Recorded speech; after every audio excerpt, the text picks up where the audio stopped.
भारत ने अमेरिका के साथ जो ट्रेड डील की है और हमारी सरकार जिसे मास्टर स्ट्रोक बता रही है, वहीं हमारे समाजवादी पार्टी के राष्ट्रीय अध्यक्ष आदरणीय अखिलेश यादव जी ने इसे डील नहीं ढील कहा है। और वास्तव में ये ढील ही है।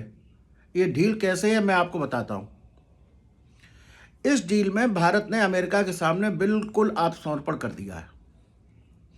इस डील से भारत के किसानों को, उद्योगपतियों को, भारत के बाजार को, भारत के व्यापार को बहुत बड़े पैमाने पर नुकसान होने वाला है। सबसे पहला तो यह है कि भारत ने अपने बाजार के दरवाजे खोल दिए अमेरिका के एग्रीकल्चर सेक्टर के लिए। इससे भारत के किसानों को बड़ा नुकसान होने वाला है, क्योंकि अमेरिका में तो अमेरिका की सरकार अपने किसानों को बड़ी मात्रा में सब्सिडी देती है, उनके प्रोडक्ट सस्ते होंगे, और भारत ने उनके एग्रीकल्चर प्रोडक्ट्स के लिए अपना बाजार खोल दिया, वो भी 0% टैरिफ पर। तो जब उन पर कोई टैरिफ नहीं लगेगा, वहाँ उन्हें सब्सिडी मिलती ही है, तो जाहिर सी बात है कि उनके उत्पाद यहाँ सस्ते दामों में उपलब्ध होंगे। तो हमारा किसान जो कि पहले से परेशान है, वो और ज़्यादा परेशान हो जाएगा।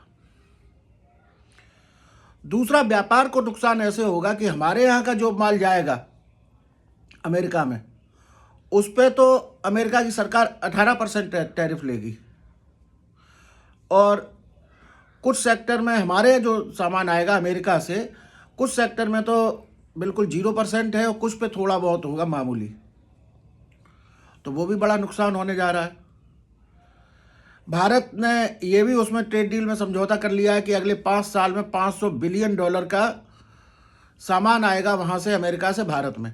$500 बिलियन माने लगभग 45 लाख करोड़ रुपए, बल्कि 50 लाख करोड़ रुपए तक आप माने। तो अगर 50 लाख करोड़ रुपए का सामान अमेरिका से भारत खरीदेगा, तो हर साल 10 लाख करोड़ रुपए का आयात करेगा और निर्यात होगा हमारा कम। तो सीधी सी बात है कि भारत के व्यापार को भी नुकसान होगा, बाजार को भी नुकसान होगा, उद्योगपतियों को भी नुकसान होगा।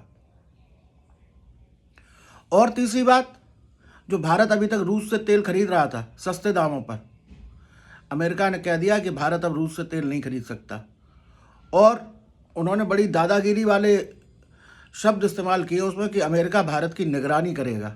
बताइए, अमेरिका हमारे देश की निगरानी करेगा? किसने अधिकार दे दिया अमेरिका को हमारे देश की निगरानी करने का?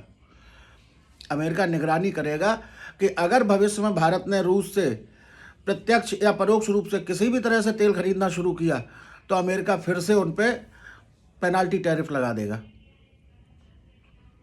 ये स्थिति है। तो इसीलिए तो मैं कह रहा हूँ कि भारत ने अमेरिका के सामने आत्मसमर्पण कर दिया है, और आने वाले समय में इसके दुष्परिणाम भारत को भुगतने पड़ेंगे। ये बहुत कमज़ोर सरकार है, बहुत कमज़ोर प्रधानमंत्री है। ये हमारे देश का दुर्भाग्य है कि इस तरह की सरकार चुनी गई है।